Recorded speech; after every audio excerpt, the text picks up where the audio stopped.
Salut à tous, on se retrouve pour l'épisode 1773 du Zap Image. On commence aujourd'hui en ce lundi 28 mars avec des anniversaires et tout d'abord c'est celui de Benjamin Pavard. Il fête aujourd'hui ses 26 ans, le défenseur du Bayern, défenseur aussi de l'équipe de France. N'oubliez pas qu'il est pas avec le groupe France parce qu'il a le Covid, c'est pour ça qu'il est forfait bien sûr.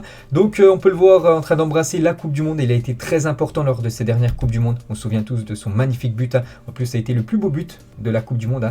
Voilà cette magnifique reprise de volée qui est partie en pleine lucarne contre l'Argentine. N'oubliez pas que les Bleus perdaient 2-1 avant bien sûr le but de Pavard. C'était le seul fois où l'équipe de France était menée lors de cette dernière Coupe du Monde. Score final 4-3 du coup pour les Bleus. Et l'équipe de France quelques jours après avait remporté bien sûr cette Coupe du Monde. Donc bon anniversaire à Pavard. Il y a aussi Steve Mandanda, un autre joueur français qui avait remporté cette Coupe du Monde en 2018. Lui aussi fête son anniversaire aujourd'hui, 37 ans pour les deux champions du monde. Il y a aussi Franck Passy, ancien entraîneur par intérim du côté de l'OM. Il fête aujourd'hui ses 56 ans. On va parler maintenant des résultats de la soirée d'hier et des matchs très importants. C'était sur le continent nord-américain. On commence tout d'abord avec le Canada contre la Jamaïque. Et belle victoire des Canadiens, 4-0. Regardez tous les buteurs côté Canada. On peut voir les stats du match. Vraiment, le Canada a complètement dominé cette équipe de la Jamaïque. 16 tirs contre une frappe seulement pour Jamaïque. Donc, victoire. Et surtout, quelque chose de très important pour le Canada, c'est grâce à cette victoire, il se qualifie, c'est officiel pour cette future Coupe du Monde. Une première depuis 36 ans, la dernière Coupe du Monde qu'ils avaient jouée tout simplement, c'était au Mexique en 1986. Donc voilà, de nouveau, le Canada pourra bien sûr disputer une Coupe du Monde. Félicitations à l'équipe par exemple de Jonathan David ou même Alfonso Davids bien sûr.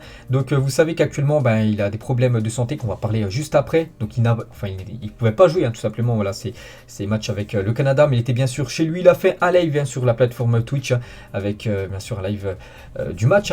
Et on peut voir qu'il était totalement fou à la fin du match, bien sûr très ému parce que normalement il devrait jouer bien sûr cette future Coupe du Monde parce que c'est officiel après avoir vécu des semaines ennuyeuses et difficiles à vivre mentalement. Alfonso Davids annonce ne plus souffrir de problèmes cardiaques et de travailler dur pour revenir au plus haut niveau. Le latéral canadien du Bayern vise un retour en avril prochain. Jouer peut-être les derniers matchs du Bayern pour cette fin de saison et surtout pour lui l'objectif disputer cette Coupe du Monde avec le Canada en fin d'année.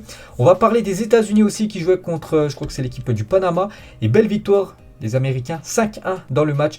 Et on peut voir un joueur qui a été vraiment énorme, c'est Pulisic, l'attaquant de Chelsea. Il a inscrit un triplé dans ce match, les stats de la partie, donc une victoire méritée des Américains. On peut voir qu'au bout déjà de 27 minutes de jeu, il y avait déjà 3-0 pour les États-Unis contre le Panama. Et Pulisic, hat-trick. Donc lui qui avait manqué vraiment une énorme occasion lors du dernier match des États-Unis. Donc hier, enfin dans la nuit dernière, il a inscrit un triplé. L'attaquant de Chelsea, félicitations à lui.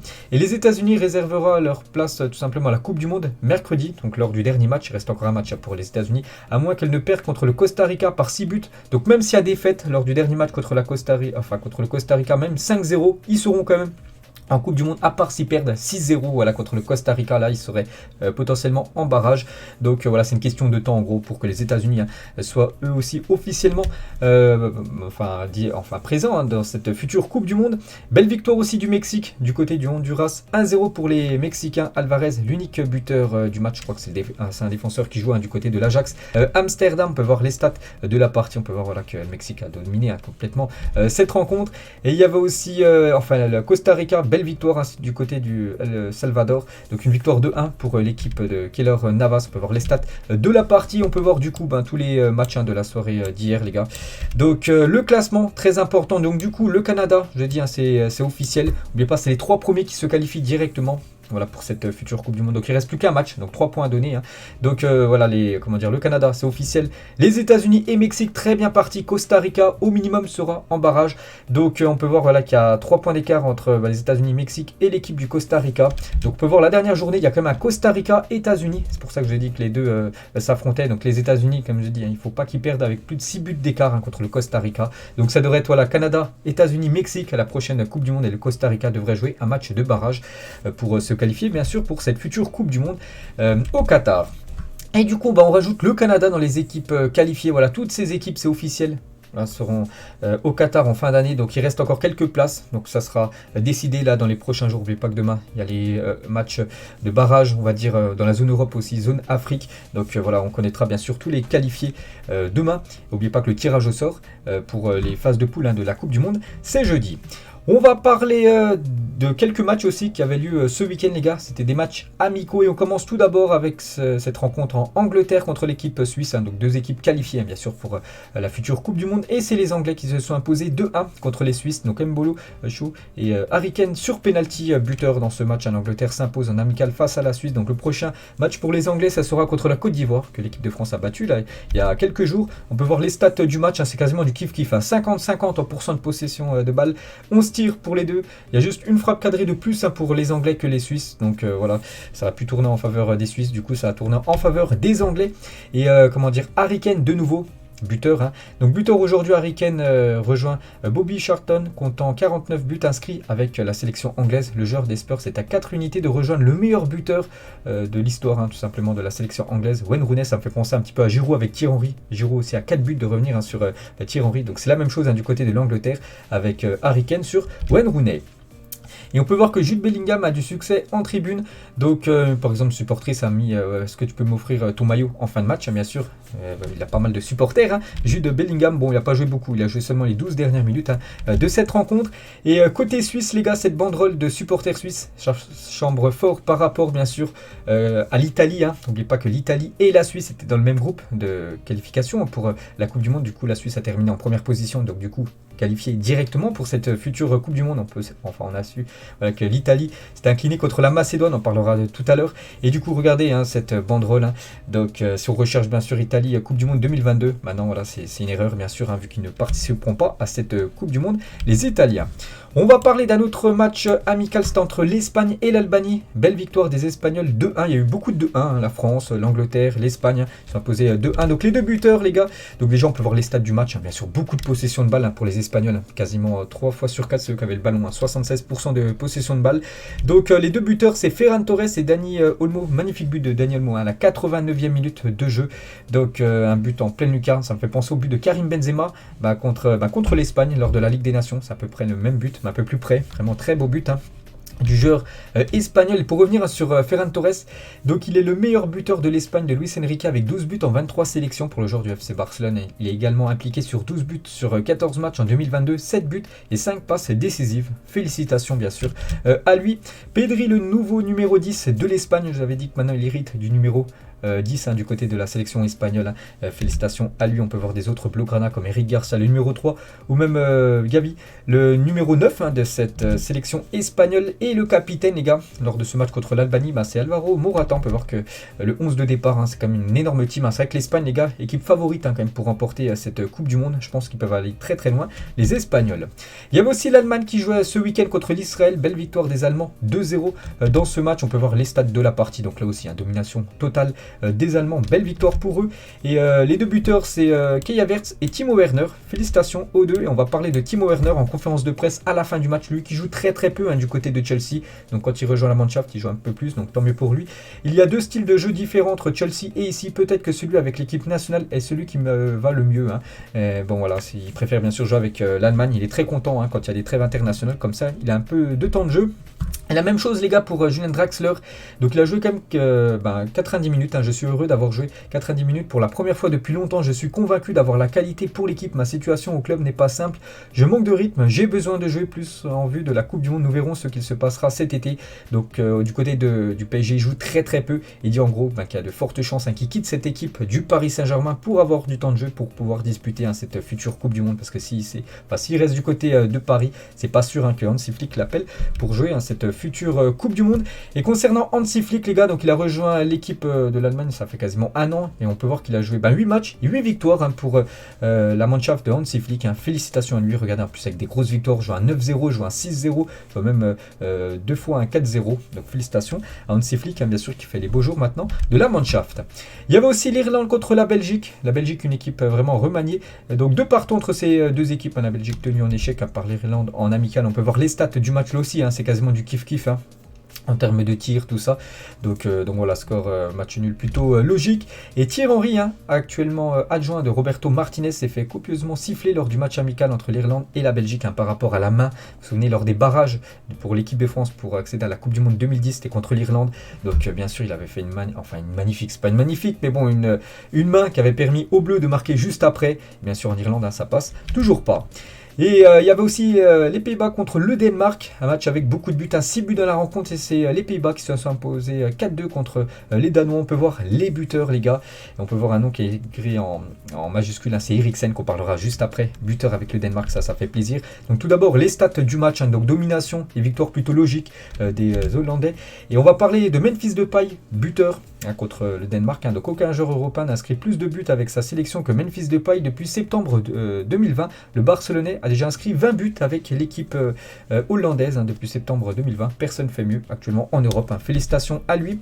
Comme offrir un grand sourire à ce jeune supporter, donc c'est Van Dijk à la fin du match, il lui a offert un maillot, et aussi le maillot de Liverpool qu'on peut voir posé sur le panneau publicitaire. Signé bien sûr, voilà, donc beau geste de Van Dijk pour ce jeune garçon. Et on va parler de Eriksen, le tout à Amsterdam, là où il a été formé. N'oubliez pas que c'est un ancien joueur de l'Ajax Amsterdam, puis ce match avait lieu du côté de Amsterdam. Et bien sûr, Christian Eriksen fait son retour en sélection. Quelle force de la nature. Donc tout le monde l'a applaudi, vraiment, voilà, c'était l'événement, bien sûr. Et voilà, le 12 juin 2021, n'oubliez pas, Eriksen est victime d'un malaise cardiaque lors de Danemark-Finlande à l'Euro 2020. Et quasiment 267 jours plus tard, exactement, donc le 26 mars 2022, Eriksen fait son retour en sélection danoise et marque d'entrée de jeu. Ça, c'est incroyable, bien sûr. Donc l'histoire ne pouvait pas mieux se terminer. Donc il rentre à la 46e minute, donc en gros à la mi-temps, et à la 47e minute, les gars, déjà buteur. En plus, un magnifique but, une magnifique frappe de Christian Eriksen. Donc incroyable ce qui s'est passé du côté de Amsterdam ce week-end. Voilà quelques photos de la joie de Christian Eriksen après ce qu'il a vécu lors du dernier Euro. C'est quand même incroyable de le revoir déjà sur le terrain. Donc tant mieux bien sûr pour lui, pour la sélection danoise. Et Eriksen, du coup, avec ce but, est devenu ce week-end le 6e meilleur buteur de l'histoire de la sélection danoise, à égalité avec la légende Mikkel Laudrup, 37 buts chacun. Donc félicitations à lui. Et De Ligt, défenseur néerlandais, voilà, vu qu'il a joué contre Christian Eriksen, raconte avoir eu un peu peur de tacler Eriksen. Ce n'est pas facile de faire un tacle sur Eriksen. Quand il est entré sur le terrain, j'ai eu la chair de poule. J'avais peur de l'aborder, je devais ignorer mon instinct qui me disait de me retenir. Donc voilà, c'est un petit peu quand même retenu, parce qu'il ne voulait pas faire une énorme faute sur Christian Eriksen avec ce qui lui est arrivé il y a quelques mois. Et on peut voir que le coach de la sélection danoise avec Christian Eriksen à la fin du match, vraiment magnifique photo. Du coup, on peut voir sinon tous les autres matchs qui avaient lieu. Voilà, des matchs amicaux, je sais pas, par exemple le Qatar, pays organisateur de la prochaine Coupe du Monde, s'est imposé 2-1 contre la Bulgarie, ou je sais pas, par exemple. On a parlé quasiment sinon de tous les autres matchs de ce week-end, bien sûr. On va parler maintenant des futurs matchs. On commence tout d'abord avec l'équipe de France. Les Bleus jouent demain soir contre l'Afrique du Sud. N'oubliez pas, le match se déroulera du côté du stade Pierre-Mauroy, du côté du stade de Lille. Coup d'envoi à 21h15 demain. Donc on va parler déjà de Paul Pogba. Donc hier, il n'a pas participé à la séance d'entraînement, voilà, ce dimanche. Il ressent une contusion au pied gauche, donc voilà, il est incertain pour le match demain soir, Paul Pogba. N'Golo Kanté, lui, était bien de retour avec le rassemblement de l'équipe de France. Lui, il était forfait lors du dernier match contre la Côte d'Ivoire. Il devrait être présent demain et certainement commencer titulaire. N'Golo Kanté, quelques photos de l'entraînement hier du côté, bien sûr, du côté du groupe France, bien sûr. On peut voir Mbappé, on peut voir Kimpembe, on peut voir aussi Olivier Giroud, même Antoine Griezmann. Une petite info concernant les deux là, Giroud et Griezmann. Donc Lloris, Giroud et Griezmann étaient à l'hippodrome de Vincennes aujourd'hui, donc hier. Donc voilà quelques photos bien sûr. Donc Giroud et aussi Hugo Lloris. Et Hugo Lloris, les gars, par rapport au dernier match contre la Côte d'Ivoire, il a dit: le match a démontré que la phase qualificative dans la zone Afrique est davantage plus difficile que dans d'autres continents. La Côte d'Ivoire est une belle équipe en devenir. N'oubliez pas que la Côte d'Ivoire ne participera pas à la future Coupe du Monde, alors qu'ils ont vraiment montré une très belle prestation contre les Bleus. Voilà ce que dit Hugo Lloris. Et concernant lui, sa présence demain, donc il sera bien sûr dans le groupe, mais pas sûr d'être titulaire, parce que Mike Maignan devrait être titulaire demain contre l'Afrique du Sud. C'est le gardien de l'AC Milan, vraiment, qui fait une magnifique saison du côté de Milan, et c'est certainement lui le futur gardien de l'équipe de France, voilà, gardien titulaire, donc il devrait commencer titulaire demain. Concernant Mbappé, qui avait été forfait lors du dernier match, enfin il était sur le banc mais il n'était pas rentré en cours de jeu contre la Côte d'Ivoire. Donc Deschamps confirme que Mbappé jouera mardi face à l'Afrique du Sud. Il va beaucoup mieux, il sera là mardi, qu'il devrait normalement commencer titulaire directement. Kylian Mbappé demain soir. Mbappé rend hommage au nouveau tireur de corner attitré de l'équipe de France, Guendouzi, qui a fait le corner pour le but de Tchouaméni en fin de match contre l'équipe de la Côte d'Ivoire. Aurel, il met des bons buts de la tête, on dirait, et regarde qui tire les corners, regarde regarde ça, donc ça, enfin, il parle aussi bien sûr du joueur marseillais Guendouzi et l'amour qui leur est accordé par les supporters marseillais est absolu, bien sûr, en parlant de Guendouzi et Saliba qui ont été ovationnés à chaque prise de balle lors du dernier match contre la Côte d'Ivoire vendredi soir. Et on pense au futur milieu de terrain de l'équipe de France et franchement c'est excitant. Guendouzi, Tchouaméni, Kakré, Kamavinga, Kamara, Soumaré, Thuram et même encore d'autres joueurs. Ça c'est vraiment pour l'avenir bien sûr, des jeunes joueurs qui évoluent avec l'équipe de France Espoir, quelques-uns avec l'équipe de France A et bien sûr c'est l'avenir des Bleus en milieu de terrain. On va parler de ce joueur, lui aussi c'est l'avenir, je vous ai déjà montré ses stats, je crois que c'était samedi, les statistiques impressionnantes de Théo Hernandez avec les Bleus, 5 sélections, 4 passes D et 1 but, et on peut voir que voilà, c'est une référence statistique chez les Bleus, donc les joueurs les plus décisifs lors de leurs 5 premières sélections avec les Bleus au XXIe siècle, on peut voir qu'il fait aussi bien que Yoann Gourcuff, qui avait le record lui aussi, qui était même stat, 1 but et 4 passes D pour Gourcuff lors de ses 5 premiers matchs avec les Bleus, c'est la même chose pour Théo Hernandez, mais bon, Théo Hernandez c'est quand même un défenseur. Et Lucas Hernandez, donc le frère de Théo, rêve d'une Coupe du Monde avec son frère, Théo, donc être avec mon frère à la Coupe du Monde, ça serait incroyable, et bien sûr y aller en tant que titulaire, c'est l'objectif, et pourquoi pas essayer de la remporter, là ce serait l'objectif ultime bien sûr pour les frères Hernandez, deux frères de fauve bien sûr, en référence avec Penel bien sûr, et la connexion Théo Hernandez, Olivier Giroud de Milan à l'équipe de France, voilà, ils se combinent très très bien. Du côté de l'AC Milan, ils sont très bien combinés contre la Côte d'Ivoire. N'oubliez pas que c'est Théo Hernandez qui a fait la passe D pour Olivier Giroud, donc un but de 100% Milan pour les Bleus. Vendredi soir, on peut voir une photo de ces deux-là à la fin du match. Jonathan Klaus qui était en conférence de presse hier sur ses premiers jours en bleu, toujours et encore dans l'apprentissage dans la vie de groupe et du football. Mais ça va, je trouve que j'encaisse bien toutes ces nouveautés. Il a aussi dit, les chances d'aller au mondial, on a tous envie de jouer des compétitions extraordinaires, mais il ne faut pas mettre la charrue avant les bœufs. Il faudra rester performant avec par exemple l'équipe de Lens jusqu'à cette fin de saison. Mais la décision, ce n'est pas nous qui la prenons, bien sûr c'est le sélectionneur Didier Deschamps. Et espérons revoir Jonathan Klaus sous les couleurs des Bleus dès mardi à Pierre-Mauroy. Il pourrait peut-être commencer titulaire demain. Bon, pour l'instant, j'ai toujours pas la compo probable des Bleus pour ce match demain. Je vous la montrerai bien sûr demain dans le prochain épisode. Et Klaus sur les éventuels sifflets à Lille, s'il commence titulaire, parce que voilà, c'est un genre de lance. Et le match se déroule du côté de Lille. Donc voilà, il pourra avoir quelques sifflets. Il a dit, j'ai aucun message à faire passer. J'ai le maillot de l'équipe de France sur le dos. Si je ne suis pas sifflé, tant mieux si c'est le cas. Ok, voilà ce qu'il dit Jonathan Klaus. Et Christopher Nkunku. Donc lui aussi en conférence de presse hier sur sa première sélection en bleu, c'était un moment exceptionnel, j'ai vécu une première sélection en tant que titulaire bien sûr, donc on verra si de nouveau demain il aura du temps de jeu, Christopher Nkunku, et on peut voir qu'il y avait beaucoup de monde devant la télé, c'était vendredi soir, près de 5 millions de téléspectateurs étaient devant leur télé, donc pour suivre ce France-Côte d'Ivoire, donc belle audience bien sûr, c'était M6 où il y avait le plus de monde vendredi pour regarder voilà, ce match, et on peut voir qu'il y avait quand même 5 joueurs français évoluant en Ligue 1 qui étaient sur la pelouse à la fin de ce match France-Côte d'Ivoire, Tchouaméni, Ben Yedder, Guendouzi, Saliba et Jonathan Klaus, la Ligue des Talents bien sûr, cette Ligue 1.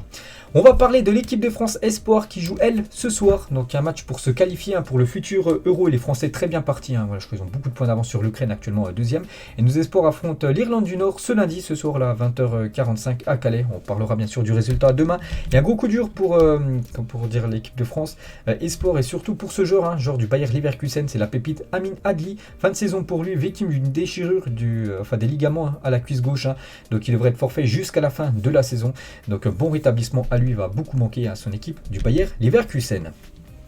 On va parler de l'Argentine qui n'a plus perdu un match depuis juillet 2019. Cette équipe de l'Argentine, une série d'invincibilité de 30 matchs. N'oubliez pas que le record, je crois, c'est 37 matchs sans perdre, c'est l'Italie.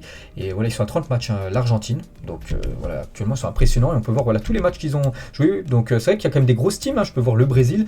Je peux voir, par exemple, de nouveau encore le Brésil, qu'ils avaient fait match nul. Je peux voir l'Allemagne. Voilà, il y a quand même des énormes équipes. L'Uruguay, là, qu'ils affrontent, c'est quand même aussi une équipe redoutable, coriace, on va dire, l'Uruguay. Donc voilà, tous les matchs. Voilà, c'est 30 matchs sans perdre pour l'Argentine. Félicitations à eux. Et toujours avec cette équipe de l'Argentine, donc Aurel Di Maria, c'était sûrement mon dernier match avec ce maillot en Argentine lors du dernier match, lors de cette belle victoire 3-0. Il devrait prendre sa retraite internationale après la Coupe du Monde au Qatar, le joueur du Paris Saint-Germain. Donc voilà, c'était certainement son dernier match en Argentine. Pour Aurel Di Maria, là il y a quelques jours, et Messi, la même chose pour lui après le mondial. Je vais devoir faire le point sur beaucoup de choses, qu'il se passe bien ou mal. Espérons que ce soit de la meilleure des manières. Bien sûr, lui aussi prendra une décision à la fin de cette Coupe du Monde, s'il va continuer ou non avec la sélection de l'Argentine. Et le Messi, sur Instagram, nous avons pu atteindre notre objectif et nous verrons le Qatar pour disputer cette Coupe du Monde. C'est toujours incroyable de jouer ici devant nos fans et ce que nous avons vécu hier était impressionnant une fois de plus, bien sûr du côté de la Bombonera, ce stade mythique en Argentine.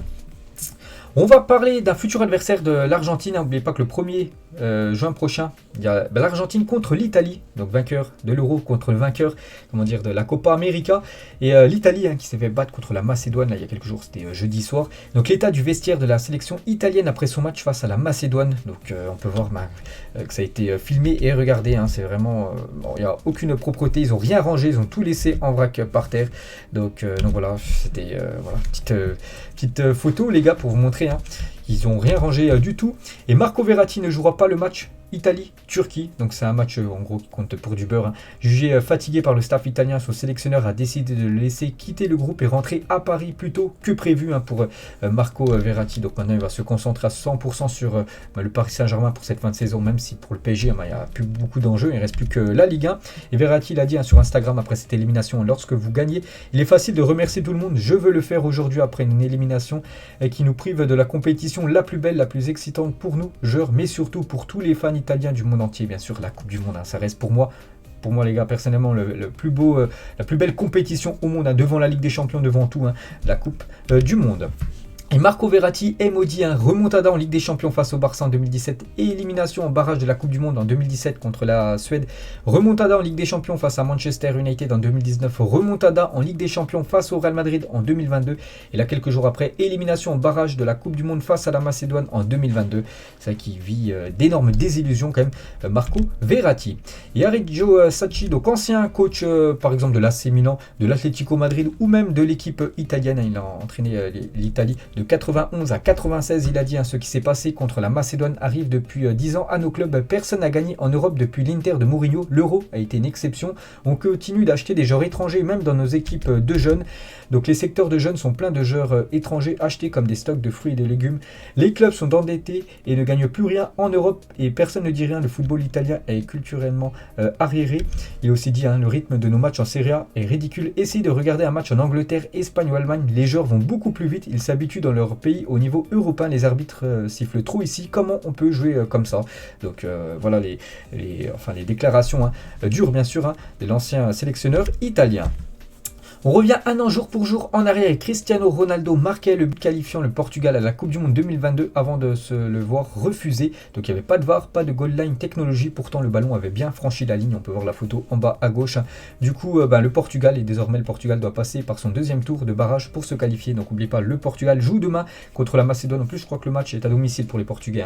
Donc voilà, c'est une finale bien sûr. C'est pour se qualifier pour cette future Coupe du Monde. Et n'oubliez pas qu'il avait jeté là son brassard Cristiano Ronaldo, parce qu'il avait été complètement dégoûté que son but n'a pas été valable. Et au final, le brassard jeté par Cristiano Ronaldo a été vendu aux enchères pour 64 000 €. Cet argent a servi à financer le traitement d'un bébé de 6 mois atteint d'une maladie rare. Donc ça, après, bien sûr, l'argent a été très bien servi. Et toujours avec CR7, les gars, il a été élu joueur du mois de mars par les supporters de Manchester United. C'est déjà la 3e fois cette saison qu'il remporte le prix tout simplement du joueur du mois du côté de Manchester United. Félicitations à lui après septembre et octobre. Le mois de mars a été plutôt joyeux pour Cristiano Ronaldo. On va parler de quelques infos transferts. On commence avec Dembélé. Et Ousmane Dembélé devrait bien signer au PSG cet été après la fin de son contrat avec le FC Barcelone. Donc le journal AS annonce qu'Ousmane Dembélé a donné son accord pour rejoindre le PSG cet été. N'oubliez pas qu'il est en fin de contrat, en fin de saison avec l'équipe du Barça. Et voilà, il devrait normalement rejoindre cette équipe parisienne gratuitement. Donc c'est un énorme coup réalisé par le PSG. Donc pour l'instant, rien d'officiel. Bien sûr, tout va se décanter quand le mercato sera ouvert. Mais voilà, le PSG, les gars, pourrait accueillir Ousmane Dembélé. Et Pedri, les gars, comment il voit Dembélé? J'ai une très bonne relation avec lui et c'est un joueur fou. Il m'a beaucoup surpris. Vous ne savez pas s'il va sortir à gauche ou à droite. Il sort comme il veut et c'est une joie de l'avoir, bien sûr, dans son équipe. Donc voilà, ce joueur pourrait signer du côté du Paris Saint-Germain dans les prochaines semaines, voire prochains mois. On va parler de Tchouaméni. Donc la une de AS aujourd'hui, l'option Tchouaméni. Le Real Madrid est très intéressé par le Monégasque. Le Français est prêt à signer avec le Real Madrid, d'après le journal AS. Et l'AS Monaco a fixé le prix de Tchouaméni à 60 60 millions d'euros en plus là, vu qu'il est bon avec l'équipe de France. Voilà, son prix va certainement augmenter. Puis moi, je ne le vois pas rester du côté de Monaco la saison prochaine, surtout qu'il y a d'énormes équipes qui sont intéressées. On parle du Real Madrid, on parle aussi d'un autre club qu'on va parler après, bien sûr. Et Monaco demandera 60 millions d'euros pour Tchouaméni. Le Real Madrid est bien placé pour le signer après avoir rencontré son entourage à Monaco, mais ils doivent se dépêcher car le milieu de terrain a de nombreux prétendants prêts à payer beaucoup plus d'argent pour lui que l'équipe du Real Madrid. Donc il y a aussi bien sûr l'équipe du Paris Saint-Germain. Tchouaméni intéresse bien le PSG, mais la priorité du club reste Paul Pogba qui sera libre dans 2 mois. Les Parisiens veulent absolument dégraisser au milieu cet été, mais petit problème, personne ne veut partir. Voilà, du côté de Paris, vu que beaucoup de joueurs ont des contrats en or. Donc bien sûr, s'ils quittent le club pour aller ailleurs, ils toucheront peut-être leur salaire, mais divisé par 2 voire 3. Donc personne ne veut partir. Donc voilà les gars, la situation de Tchouaméni. Il a dit, Tchouaméni, les gars, en conférence de presse, le PSG c'est un top club, des grands joueurs et des grands investissements, des grands objectifs aussi et beaucoup de titres. Je considère le PSG comme une grande équipe en Europe. Voilà ce que dit Tchouaméni. Donc on ne sait toujours pas où il va signer, peut-être au Real Madrid, peut-être du côté du Paris Saint-Germain. Donc on parle de Tchouaméni, mais il y a aussi bien sûr Paul Pogba. Et voilà, je l'ai dit juste avant quand même que la priorité pour le Paris Saint-Germain la saison prochaine, c'est Paul Pogba, le milieu français. Et Pogba concernant son avenir sur Téléfoot hier matin, rien n'est décidé sur mon avenir, il n'y a rien de fait. Je peux décider demain comme je peux décider pendant le mercato. Je veux bien revenir, bien finir la saison et après se concentrer à 100% sur son futur. Est-ce qu'il veut rester du côté de Manchester, gagner encore, je pense, aucun trophée, parce que là, Manchester, sur les 5 dernières années, 0 trophée remporté. Il veut remporter des trophées, Paul Pogba. Et pourquoi pas une arrivée du côté du Paris Saint-Germain. Il pourra peut-être remporter au moins un trophée par saison, voire plus, bien sûr. Là, les trophées nationaux. Et Deschamps, les gars, sur l'avenir de Pogba, je ne sais pas quel sera son choix. Aujourd'hui, qu'il ne soit pas heureux par rapport à sa situation, c'est normal, c'est un compétiteur, mais il y a d'autres joueurs en fin de contrat qui doivent être plus inquiets que Paul Pogba concernant leur futur. Donc il y a le PSG bien sûr qui est intéressé, et aussi la Juventus qui aimerait le faire revenir. Il dit pas que c'est un joueur très intéressant. Pourquoi? Parce qu'il arriverait gratuitement, soit au PSG, soit à la Juventus ou soit un autre club. Donc une prolongation de la pioche à Manchester n'est pas encore totalement exclue. Il peut toujours bien sûr prolonger du côté des Red Devils. On va parler de Moussa Sissako, avec les mains en sang après avoir donné des coups de poing dans une vitre après Mali. Tunisie, n'oubliez pas que c'est lui qui a marqué le but contre son camp. Et quelques minutes après, 5 minutes après les gars, juste avant la mi-temps, il a pris un carton rouge. Donc il a pénalisé totalement son équipe. Donc il était fou de rage en rentrant dans les vestiaires. Donc il a mis des coups de poing, je sais pas sur quoi, dans une vitre. Et voilà, il avait le poing en sang tout simplement. Donc pour rappel, il a marqué contre son camp avec le Mali, puis s'est fait expulser lors du barrage. Donc le match retour Tunisie-Mali, c'est demain soir. On va parler de Keylor Navas qui accueille 30 réfugiés ukrainiens à son domicile. Lui et sa femme ont fait installer 30 lits dans leur salle de cinéma. Il leur offre de la nourriture et leur a donné des vêtements. La grande classe de la part de Keylor Navas. Donc rien à dire, félicitations à lui. Vraiment grand respect. L'UVA des Pedrero et Neymar. Donc l'UVA des Pedrero, je ne sais pas si vous le connaissez. En fait, c'est quelqu'un qui a percé sur TikTok. Il fait des vidéos sur le foot. Donc il joue du côté du Brésil. Donc il a rencontré Neymar. Aujourd'hui, Neymar il a dit aujourd'hui, j'ai rencontré un gars qui se bat pour ses rêves. Je me voyais en lui pour sa simplicité et son bonheur. Je te souhaite tout le succès du monde. Que Dieu te protège. Merci pour tout l'amour que tu nous donnes.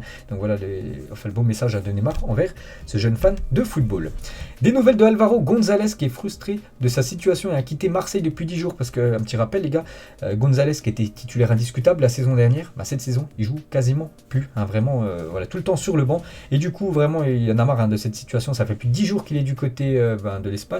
Donc le défenseur a demandé à rester en Espagne afin de se ressourcer. Ses relations avec Sampoli sont très très tendues. Et on peut voir qu'André Villas-Boas, son ancien coach sur Instagram à propos d'Álvaro, du sang, de la sueur et des larmes, Marseille n'oubliera pas tout ce qu'il a apporté du côté de Marseille. C'est vraiment Sampoli qui l'a mis de côté, Álvaro González. On va parler d'une autre info concernant l'OM. Suite à sa blessure contre l'Écosse, Milic devrait être absent une dizaine de jours. Il manquera le déplacement à l'AS Saint-Etienne samedi là qui arrive, mais pourrait être de retour face au PAOK pour ce quart de finale aller en Europa Conference League. Et toujours avec l'OM, Deschamps a signé la photo des vainqueurs de la Ligue des Champions en 93 dans le tunnel du Vélodrome, quand il est venu avec l'équipe de France vendredi. Donc bien sûr Deschamps, n'oubliez pas que c'était, je crois, même le capitaine de cette équipe marseillaise, si je ne me trompe pas, lors de la victoire de l'OM en 93 en Champions League. On va parler du coach de Bologne et la leucémie est revenue. Je vais devoir être hospitalisé la semaine prochaine. Je suis prêt à me battre et donner une nouvelle leçon. Cette maladie est courageuse de revenir avec quelqu'un comme moi. Il avait déjà eu la leucémie il y a déjà quelques temps. Il avait été guéri et du coup, voilà, cette maladie, fichue maladie, on peut dire, revient. Voilà. Donc voilà, le coach de Bologne, bien sûr, de nouveau, va se battre. Donc on lui envoie énormément de force. Et on finit les gars cet épisode aujourd'hui avec deux nouveautés dans le football. Donc il y a 5 ans, jour pour jour, la VAR, donc l'assistance vidéo, était utilisée pour la toute première fois. C'était lors d'un match amical entre l'équipe de France et l'Espagne. Quel constat faire de ce dispositif depuis son déploiement? Donc moi je suis totalement convaincu depuis vraiment qu'ils ont mis ça le premier jour. Vraiment, j'étais vraiment content. Au début, voilà, c'était un petit peu relou vu que ça prenait beaucoup de temps. Mais là, voilà, c'est beaucoup amélioré. Je pense que la VAR, les gars, rend bien sûr le football beaucoup plus juste. Après, je ne sais pas si vous êtes du même point de vue que moi. Donc moi, je valide totalement bien sûr la VAR. Donc on espère tous maintenant qu'elle soit tout le temps là. Et aussi, les gars, une nouvelle règle. Donc la règle des 5 changements va devenir définitive dès la saison prochaine. Donc 3 ou 5 changements, on peut voir par exemple sur le Twitter Vib Foot. Donc est-ce que vous êtes content ou pas content des 5 changements? Parce qu'avant, vous savez, c'était que 3 changements. Et depuis qu'il y a eu le Covid, du coup, ils ont passé à 5 changements en 3 interruptions. Et du coup, maintenant, ça sera tout le temps 5 changements. Ça va devenir officiel là dans les prochains jours. Donc ça aussi, les gars, c'est plutôt pas mal. Des fois, c'est vrai que les équipes peuvent changer quasiment totalement la moitié de leur équipe. Donc voilà, 2 nouvelles règles de football là. Voilà, qui ont changé le foot, on va dire, ces derniers mois. Donc voilà les gars, la fin de cet épisode. J'espère que ça vous a plu. On se retrouve demain pour le prochain numéro. On parlera bien sûr de tous les avant-matchs, des barrages dans la zone Europe, barrages aussi dans la zone africaine et aussi du match de l'équipe de France demain soir. Allez, moi je vous laisse, bonne journée à vous et à demain.